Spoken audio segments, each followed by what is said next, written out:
How to fix FPS and lag on your Roblox. Hello guys, so in today's video I'm going to show you how to fix the lag on your Roblox. It's very easy, so please keep watching until the end. So all what you have to do is so simple.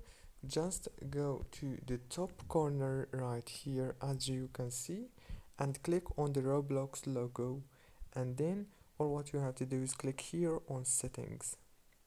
Now all what you have to do is just scroll down like this, and you will find many options right here, as you can see.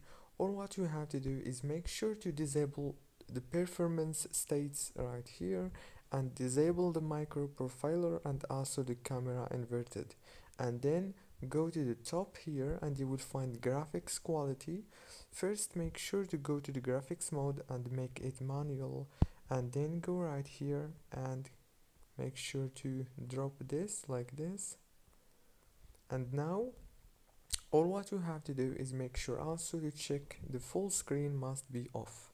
Now all what you have to do is go back from here, click on X, and the FPS and the lag is fixed.